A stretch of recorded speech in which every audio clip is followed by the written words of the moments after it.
রাখবেন, মাথায় রাখবেন, কে কিভাবে নেবেন আমি জানি না কথাটা, কেননা কথা দৃষ্টিভঙ্গির উপরে দাঁড়ায়। কার দৃষ্টিভঙ্গি কেমন আছে আমি তো জানি না, তবে আমি বক্তা হয়ে কথাটা উপস্থাপনা করি। রামচরিত কথা এখনো বহু মানুষ পড়ে, পড়ে যে না তা নয়, রামায়ণ পড়ে, পড়ে এসে বাইরে যখন অনেকের সঙ্গে সাক্ষাৎ হয় তখন বলে রামায়ণ পড়লাম, জানো রামায়ণ পড়ে যা বুঝলাম না তাতে মনে হচ্ছে যেন অতিরঞ্জিত বা কাল্পনিক। এখানে আমার পরমারাধ্য গুরুদেব পরম বৈষ্ণব তিনি বলছেন, শোনো, তোমাদের যাদের মনে হবে কাল্পনিক অতিরঞ্জিত তাদের রামায়ণ না পড়াই ভালো। তাতে যারা রামায়ণ পড়েনি তারা ভালো আছে। তুমি এই পথে ভক্তির পথে থেকেও তোমার ভক্তিটা নষ্ট হয়ে গেল। বলে কেন? ওই যে তোমার মনে জেগেছে অতিরঞ্জিত কাল্পনিক, ভগবত তত্ত্ব তুমি ধরতে পারোনি। ভগবানের লীলা বলুন তো এই মনুষ্য দেহে বিচার করা যায়? এক একজন বক্তা ভগবানের লীলা কথা নিয়ে, শাস্ত্রের কথা নিয়ে যেভাবে তাদের বক্তব্য মানে উপস্থাপনা করে, শুনলে পরে মনে হয় যেন সেই সময় ভগবানের লীলার সময়, ভগবানের কথার সময় তারা যেন সেখানে উপস্থিত ছিল। না হলে এত বড় বুকের পাটায় জোর হয়, ভগবানের কথার ভুল ধরে। হ্যাঁ, আস্তে আস্তে আপনি বলুন তো, আজ পর্যন্ত স্বামী বিবেকানন্দ ভগবানের ভুল ধরেছে? তিনি বক্তব্য রাখেনি। ঠাকুর রামকৃষ্ণ পরমহংসদেব অবতার তত্ত্ব তিনি ভুল ধরেছে যে ভগবান ওই যুগে এই কার্যটা ভুল করেছে? বলেছে? আছে কোথাও গ্রন্থে লেখা? রামদাস বাবাজি মহারাজ তিনি বলেছেন, ছিল রামদাস বাবাজি মহারাজ, কত শত বৈষ্ণব, হ্যাঁ, প্রভুপাদ, বিজয় কৃষ্ণ গোস্বামী, ছিল প্রভু বিজয় কৃষ্ণ গোস্বামী, হ্যাঁ, তারপর দেখা যাচ্ছে পরম বৈষ্ণব যারা ভক্তিরসে প্রকৃত যারা ডুবে গেছে, মনে রাখবেন, মাথায় রাখবেন, তারা কখনো এসব কথা বলতে পারে না। তারা সবসময় লীলাকে স্মরণ করেছে, তারা সবসময় ভয় পেয়েছে যে আমি আস্বাদন করতে গিয়ে আমি যদি অপরাধী হই, হা প্রভু আমায় ক্ষমা করো প্রভু, আমার যদি কখনো এই মনুষ্য দেহে রক্ত মাংসে গড়া শরীর, হ্যাঁ, সাধারণ মানুষের রক্ত পচে গিয়ে যেমন পুজো হয়, আমি বিজয় কৃষ্ণ গোস্বামী, আমারও রক্ত পচে গিয়ে পুজো হয়, আমি অপরাধী হয়ে যাব প্রভু, তোমার লীলা শুনতে বড় ভালো লাগে, কিন্তু আমার যেন অপরাধ স্পর্শ না করে। এই যে নিবেদন, এই যে একটা দীনতা, এই যে একটা দৈন্য ভাব, হ্যাঁ, আপনারা বিচার করবেন, আপনারা বিচক্ষণ, পড়াশোনা সবার মধ্যেই আছে কম বেশি, অন্তত চতুর্থ শ্রেণীর বিদ্যা তো আপনাদের আছে, আপনারা বিচার করবেন।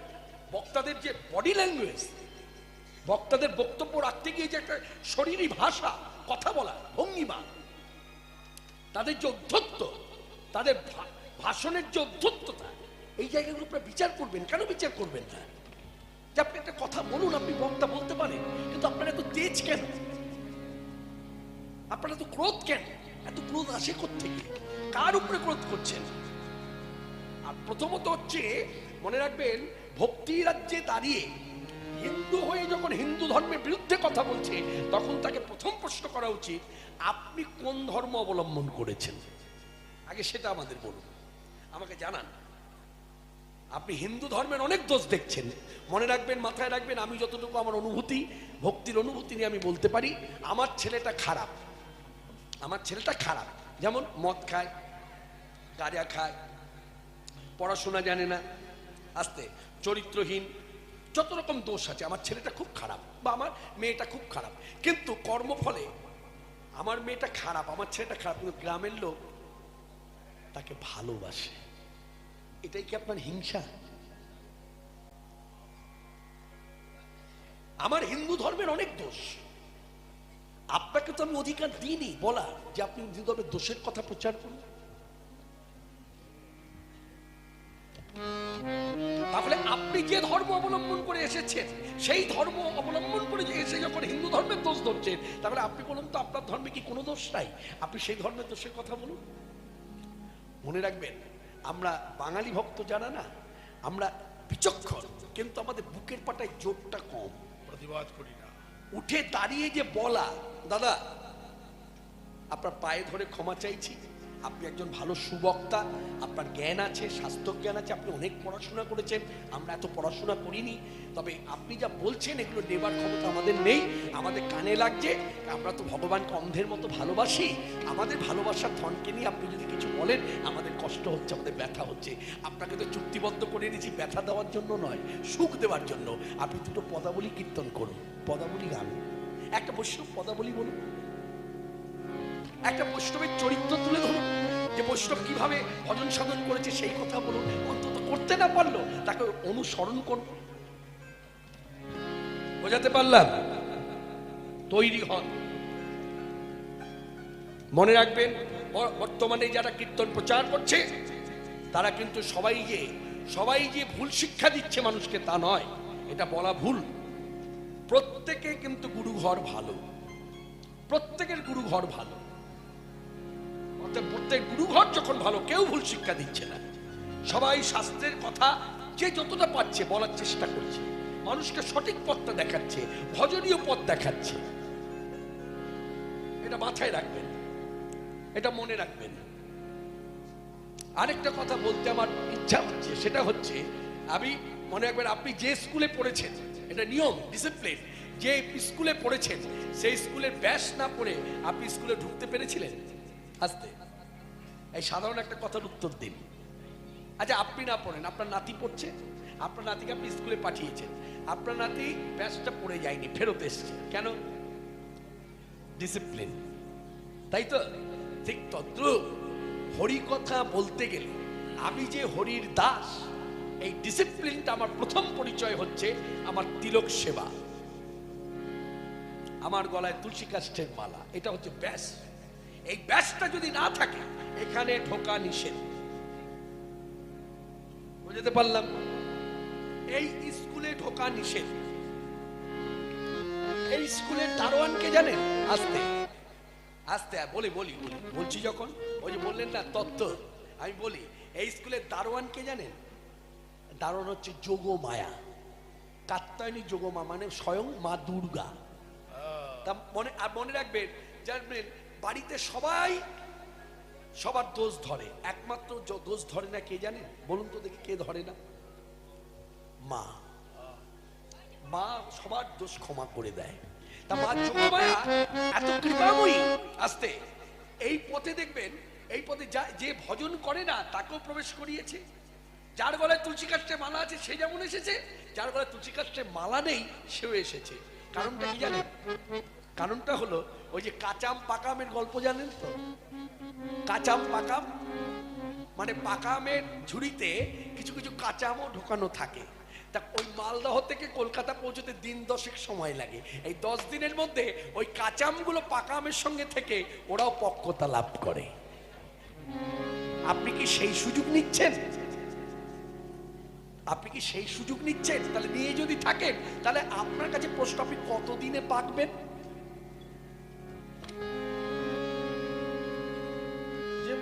আস্তে আর একটু কথা বলতে দাও, বলি আপনাদের। কথাটা হচ্ছে কতদিনে পাকবেন প্রশ্ন। এবার কথাটা হচ্ছে ভক্তির পথে দুটো ভাব আছে, একটা হচ্ছে শিশু সারল্য ভাব, আরেকটা হচ্ছে অ্যাডাল্ট ভাব। মনে রাখবেন, এইরকম যারা ভগবানের ভুল ধরে, গীতার ভুল ধরে, ভাগবতের ভুল বিচার করে, চৈতন্য চৈতামৃতের ভুল বিচার করে, মনে রাখবেন তারা হচ্ছে ভক্তির পথে অ্যাডাল্ট। আর যারা ভুল ধরে না তারা হচ্ছে শিশু। শিশু যেমন মায়ের স্তনের দুধ খায়, সে জানে স্তনের মধ্যে শুধু দুধই আছে। আর যাদের হাতে সিরিঞ্জ আছে তারা জানে দুধও আছে, রক্ত আছে। এবার আপনি ভাবুন কি হবেন? আপনি সিরিঞ্জ হবেন না শিশু হবেন? যদি সিরিঞ্জ হন তো রক্ত পাবেন, আর যদি শিশু হন তো দুধ পাবেন। নিতাই গৌর হরি হরি। জয় মা, জয় মা। মৃন্ময়ী চিন্ময়ী কোনো ভেদ নাই। এই মা সচিতা গোড়ালি নিতাই পানে চেয়ে বললেন, নিতাই তোর সব কথা শুনলাম, সব কথা বুঝলাম। হ্যাঁ আমি জানি, শাস্ত্রের কথা আমি জানি। ওরে আমি জানবো না? আমি পণ্ডিতের ঘরের মেয়ে, আমি পণ্ডিতের স্ত্রী, আমি ছেলে পণ্ডিতের মা। আমি জানবো না? তবে কি জানিস, আজ আমি কোন শাস্ত্র মানবো না, মানবো না, মানবো না, কোন ধর্ম মানবো না। আমি ভালোবাসাকে প্রাধান্য দেব। আমি আমার বৌমাকে নিয়ে যাবই যাব, কেন যাব না? এই বৃদ্ধা মা, ৬৭ বছর বয়স আমার, এই বয়সে আমি যাব ছেলেকে দেখতে। হ্যাঁ, লোকে আমায় বলবে কি, কি গো তুমি এলে, হ্যাঁ বৌমাকে নিয়ে এলে না, তুমি তোমার ছেলেকে দেখতে এলে, সে তার স্বামীকে দেখবে না, তখন আমি কি বলবো? নিতাই সুন্দর বললেন, মা আপনার মনে যা ইচ্ছা তাই করুন, আমি বাধা দেব না। হ্যাঁ হ্যাঁ, আমি বাধা মানবো না। বৌমা, ও বৌমা, বৌমা, এই দেখো দেখেছি যাকে নিয়ে আমি শান্তিপুরে যাব, সে দেখো পড়েই আছে, এখনো জানে না সুখের সংবাদ। হ্যাঁ, অচৈতন্য হয়ে আছে। আমার প্রথম কাজ হলো চেতনা ফিরিয়ে আনা। কি করে চেতনা ফিরিয়ে আনবো? হ্যাঁ, বসে বসে ওর কাছে বসে, এই বলে কাছে বসলো, বিষ্ণুপ্রিয়ার মাথাটা কোলে নিল, আর কানের মধ্যে 3 বার কৃষ্ণ নাম দিল। যেই চেতনা ফিরে পেল, উঠে দাঁড়িয়ে, মা, বৌমা, মা আমায় কিছু বলবে মা?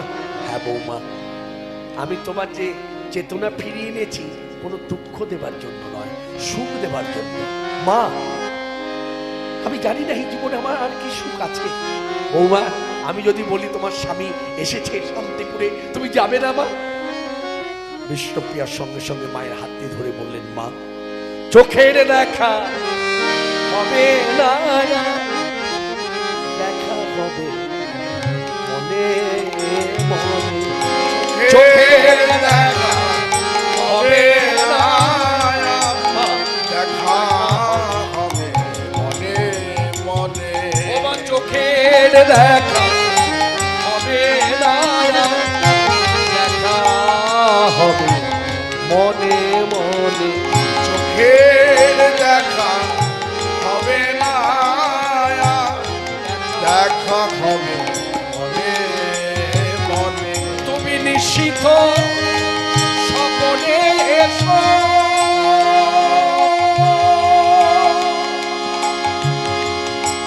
রব আমি জাগরণে, তুমি নিশ্চিত সকলে এসো, রব আমি জাগরণে। তোমার চোখের দেখা হবে না, দেখা হবে মনে মনে। বৌমা তুমি জানো না তুমি কতদিন বাঁচবে, আমিও জানি না, কিন্তু আমার কথা হলো যে কটা দিন তোমার আয়ু আছে বেঁচে থাকবে, কি নিয়ে বেঁচে থাকবে মা? আজ যদি তুমি তোমার স্বামীকে দেখতে না যাও, তুমি জানো তোমার স্বামীর সঙ্গে আর কখনো কোনোদিন কোথাও দেখা হবে না, আমি জানি। তাহলে বাঁচবে কি করে? বলবো, কিছু মনে নেবেন না তোমার, আপনি তো আপনার স্বামীকে হারিয়েছেন। বৌমা, আমার সঙ্গে তোমাকে তুলনা করো না, না না, তোমার সঙ্গে কারোর তুলনা হয় না। হ্যাঁ, কারোর তুলনা হয় না। আমি আমার মনকে বুঝ দিতে পেরেছি, হ্যাঁ বোঝাতে পেরেছি, কারোর স্বামী বেঁচে থাকে না, তাই আমার স্বামীও বেঁচে নেই, এইভাবে মনকে বুঝ দিয়েছি। কিন্তু তোমার স্বামী যে এখনো বেঁচে আছে মা, শান্তি করে এসেছে, চলে ফিরে বেড়াচ্ছে, সবাই যাচ্ছে দেখতে, তুমি যাবে না? মা, আমার স্বামী আমাকে ছেড়ে চলে গেছে, কিন্তু তার ব্যবহৃত সবকিছু আমার কাছেই আছে। তাই আপনি বললেন না আমি কিভাবে বাঁচবো? সবে কিছু লয়ে চলে গেছো তুমি, তব স্মৃতি লয়ে বেঁচে রব আমি। সবে কিছু লয়ে চলে গেছো তুমি, তব স্মৃতি লয়ে বেঁচে রব আমি। তুমি নিশিথ স্বপনে এসো,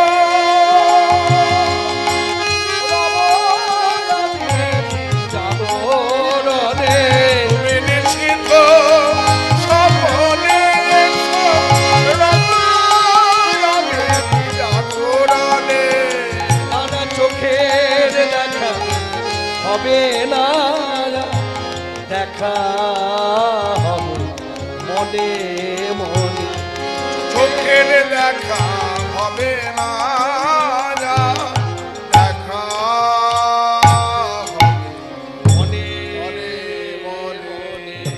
বৌমা, মা আপনি আসুন, মা আপনি আসুন, আশায় বুক বেঁধে আপনার ছেলে লোকজন পাঠিয়েছে, দোলা পাঠিয়েছে আপনাকে নিয়ে যাওয়ার জন্য। আপনি যান। জানেন মা, এবারে বৌমা হয়ে আমি যদি না আসতাম তাহলে মা ছেলের ভালোবাসা আমি উপলব্ধি করতে পারতাম না। আমি চোখেতে সামনে থেকে দেখেছি আপনার ছেলে আপনাকে কত ভালোবাসে, আর আপনি আপনার ছেলেকে কত ভালোবাসেন। বৌমা, আমার ছেলের ভালোবাসাটা তোমার চোখে পড়েছে, এটা সত্য। তেমনি তুমি আমার ঘরের পুত্রবধূ, তোমার ভালোবাসাটাও আমি উপলব্ধি করেছি।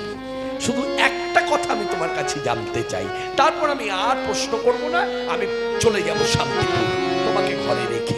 কি জানতে চান মা? বলুন বলুন, কি জানতে চান? বৌমা, তুমি সত্য বলবে তো? মা, আমি তো সত্য বই মিথ্যা বলি না, আমি তো সেই ঘরের মেয়ে মা, আমি ছোটবেলা থেকে সেই শিক্ষাই পেয়েছি।